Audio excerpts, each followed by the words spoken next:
زړګي مې ستا یادونه راورېږي د للمې په ګلونو بارانونه راورېږي. السلام علیکم ګرانو قدرمندو، زه یم اختر حسین خټک او تاسو ګوره وایس اف خټک. قدرمندو، دا وخت کې د للمې ګل پروګرام سره تاسو په خدمت کې حاضر یم. راغلی یم ثوابۍ کلي ته او دلته کې یو ګل دی چې هغه د هیڅ تعارف محتاج نه دی. نن به د هغه سره یو څو خبرې کوو او تاسو ته په سکرین باندې ښیو چې دا څوک دی، کم میلمه دی. نو جی قدرمندو، تاسو مخکې هغه ته نه ورکوم.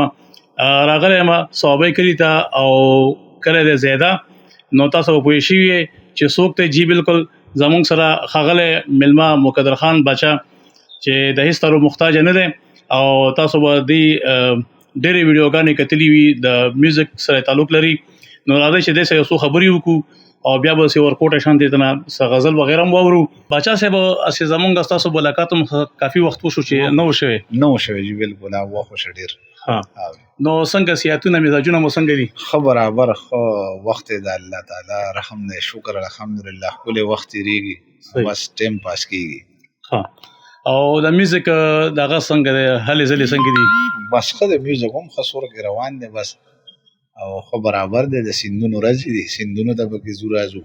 چکر لګو. موسیقي ده بس د خلکو د خوشحالولو دپاره ځو او خلک خوشحالو. باچا صاحب، نن راغلي یو تاسو د فن په حوالې سره یو څو خبرې وکړو که نه، چې تاسو دا فن د کله نه د کم وخت نه شروع کړی دی؟ یاره جي، د فن خو تقریبا ډېر ټایم وشو او دا شوق زما د بچپن نه و، تقریبا د سکول د وخت نه. او بس دا زمونږ محله کې دلته داسې څه کسانو چې به دا موسیقي چلوله، د هغوی ځای ته به زه تلمه. زما ورسره هم مینه پیدا شوه. د هغې نه پس مې چې ځینو شاګردۍ وکړې، استادان مې وساتل او ښه تکړه استادان مې دي. او اوس هم که د هغوی ملاوي په شاګردۍ کې روان یو او استازي نشته. فن یو سمندر دی که نه، او ګرځه پکې چې دی نو د دې سر نه معلومېږي. او جي نو بس مزې تیالو، خلکو له هم مزې ورکو او خلک خوشحاله او بس چاله تکلیف نه ورکو. د دغه خبرو نه دا راته بچا صاحب چې تاسو تر اوسه پورې د کومو شاعرانو غزلې وغیره ویلي دي؟ ما خو د ډېرو شاعرانو ویلي دي، خو زه د غني خان بابا وینا ډېره کوم، د حمزه بابا شینواري د هغه وینا کوم، د رحمان بابا، او داسې چې دی نو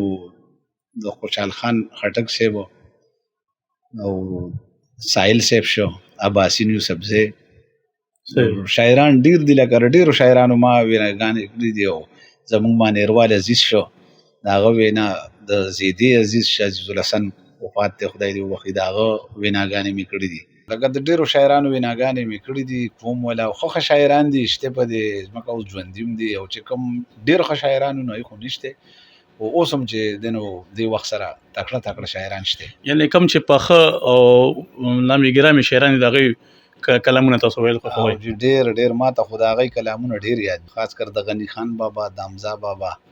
او د رحمان بابا، د دوی کلامونه راته ډېر یاد دي او ویلې مې هم دي او په دې یوټیوب باندې چلیږي. او د حمزه بابا یو غزل ما ویلې دی، ډېر زیات چلیدلی دی. او تاسو د کوم شاعر چې د هغه وایي وینا کوئ، نو کوم کې د زیاتر خوند درځي؟ نو حقیقت سره چې درته ووایم، نو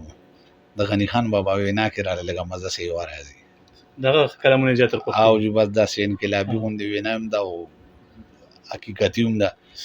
نو هغه زه وایم هم زیات هغه وایم. کومې غزلې داسې غزل دې خوښي که نه، روانه دې خوښي، کوم شی که چربیت وغیره؟ نو زما خو خپل دانې جي غزل خوښي او کلاسیکل غزل مې خوښي، مدم او نرم غزل مې خوښي. او چې په غزل څوک پوهېږي نو د هغه به کلاسیکل غزل خوښي.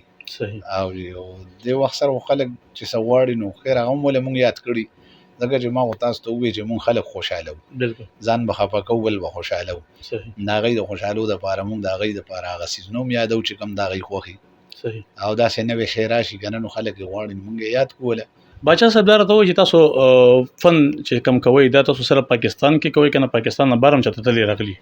نه جي، دا خو زه ما ته خو افر د ډېرو ملکونو نه کېږي. ډېر ملګري راته وایي، څوک وایي چې انګلینډ ته دې غواړو، څوک د تایلینډ راته وایي، د ملیشیا راته هم څو ځله ویلې شوي دي. او زما دلته د ټوبای کې ملګري دي هغوی راته د امریکې هم ویلي دي خو زه زیات تر چې دی نو دوبۍ ته ځم او دوبۍ ته زه ډېرې پیرې لړم او غواړي مې خلک هلته پروګرامونو له او زیات تر پښتانه دي پکې لکه پښتانه رونه دي پکې هر ځای پښتانه شته خو د دوبۍ ټور مې په دې لګي چې یو خو سفر یې لږ دی په لږ ټایم کې سړی لړ شي لږ راځي تېر ایمرجنسي شوه ډایرکټ راتلی شي نو د دې لرې ملکونو نه بیا راتګ هم لږ مسله وي که نه نو په دغه وجه لرې ملک ته مې څه داسې خاص اراده نشته او نه مې ډډې لګي او دوبۍ ته ډېر ځم راځم پروګرامونو له بچا صاحب دا ته چې دا فن چې تاسو کله نه شروع کړی دا به د شوق نه شروع کړی که نه نو دا خو چې ما کله شروع کوم زما ډېر غټ شوق و ډېر وخت ما د شوق نه دا فن کړی دی تقریبا ډېر وخت کم از کم 15-17 کاله دا فن ما د شوق نه کړی دی خو بیا اخره کې بس داسې مجبوري شوه چې لکه ما په د دې فن د وجې زما نه ښې نوکرۍ هم تللي دي نه مې دي کړي ما په سوی ګیس کې پخه نوکري وه هغه ما د دې فن د وجې پرېښودې ده بیا زه دې عوامو دې خلکو چې دی نو بیا زه کار ته نه پرېښودم نو زما مجبوري شوه نو دغه مجبوري او مزدوري دواړه دغه فن ته راغله نو اوس دې سره زمونږ بس ژوند دی او د چا خبره چې بس رزق الله دې کې لیکلی دی او بل چې دی نو نور مونږ کې څه داسې نشته په دې فن کې مونږ شراب نه څښو بل 15 وخته مونځ او 10 سهار چې پاسو قرآن مجید وو چا سره زیاتې سیوا خبرې نه او دغه فن کوو په دې کې بس دا رزق دی نو اوس دی نه زمونږ هغه سیسټم یو د کاروبار جوړ شوی دی باقاعده ما تقریبا د 15 نوالې در 13 کالو پورې دا شوق باندې ما کړی دی ما سره چې به دا کم کسان کم ملګري تله دی به په زور ماله پیسې راکولې ما به ورته نه وروره زه ښکلې ګاډۍ چلوم هغه وخت کې به ما پلین کوچ چلو بیا ما ټرانسپورټ اته کاله د پلین کوچ صدارت هم کړی دی ما پیسې نه دي اخیستې او اخره کې دا شو چې زه بل کار ته نه پرېښودم نو بس دغه کار ته مې کار وي اوس بس په دې باندې دغه مزدوري پکې کېږي او بس ټایم پې بس کېږي بچا صاحب دا ته چې تاسو د فن چې کوم د شروع کړی نو دا صرف تاسو په فیملی کې لګا تاسو کوی کنه تاسو نور هم څوک داسې شوق شته تاسو په فیملی کې بچی شو یا ورونه څوک داسې مو زما جی والد صاحب شو ډیر مشهور سړی و حکیم ناصر خان نوم یې مرحوم خدای دې وبخي هغه به شوقیه طور چې دنو دا هارمونیم هم غږوله او خپله شاعري به یې کوله د چا شاعري هغه نه ده کړې خپله شاعري او صرف لکه خپلو ملګرو ته خپل ځان ته هغه صحیح شوق کړی دی زما پلار والد صاحب چې هغه شوق کړی دی بل زما بچي چې دي زما مشر بچی علم دی جي علم یې کړی دی او مولا دی نو زما بچو کې نور دا شوق موږ داسې نشته یو معذوره دی هغه پکې کله کله دوکړه موکړه وټنګوي هغه بس هغه ته څه نه شو ویلی اوس دې وخت کې هم سیند ته تللی دی او نور بچي مې سبقونه وایي او مشر د ځای مې علم دی مولا دی علم یې کړی دی او ښه ښکلې ږیره ښه سنت طریقې سره او سوچه ږیرې ده نو نور زمونږ داسې دغه نشته او دغه یو زه پکې بس یم او پلار مې چې دی نه شوق کړی او صحیح شوق یې کړی او دنیا یې پېژني جي بچا صاحب که تاسو څوک لکه پروګرام رابطه کوئ نو څنګه په څه طریقه باندې به کوي نو بس طریقه خدا دی چې لکه مونږ ته ډېر خلک وایي یاره ستاسو به څه حساب وي نو زه ورته وایم زما خو څه حساب نشته خو ما پسې چې کومې کړې کړي د دی حساب وکړه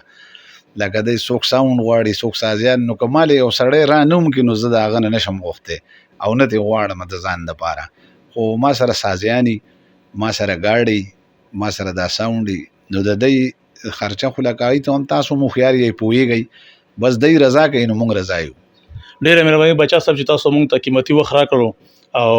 لکه ډېر د هغه مو زمونږ کم استقبال تاسو وکړو نو تاسو ډېره مننه جي مهرباني خوشحاله اوسئ اختر حسین بھائی ستا د راتلو ډېره مننه آباد اوسئ الله دې ښه ساته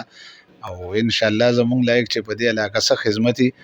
نو ټیک شو موسیقي هم کوو خو تعلقدار هم یو جي او دا خلک هم پېژني تاسو ته به پته هم لګېدلي چې هغه ځای هم د چا نه تپوس وکړه ډایرکټ یې زه پېژندم نو پېژنګلو په دې ده چې لکه هر سړی زمونږ عزت کوي ځکه چې مونږ بل له عزت کوو مونږ چا سره داسې دغه نه ساتو عزت ورکوو نو عزت میلاویږي او ډېره مننه چې تاسو دوره غټ تکلیف وکړو د دوره لرې نه تاسو راغلئ ما خواته ډېره مهرباني قدرمندو تاسو د بچا صاحب ښکلې او ښایسته او خوږې خبرې واورېدې امید لرم چې تاسو به ترې ډېر خوند اخیستی وي نو که تاسو څوک راتلل غواړئ دې سره میلاوېدل غواړئ څه پروګرام دپاره څه دغه دپاره نو تاسو هر وخت راتلی شئ بچا صاحب سره میلاوېدی شئ او غواړم چې په اخره کې د دې نه یو یو څو مصری یو خاصه ونې مصری د مسافرو لپاره یو څو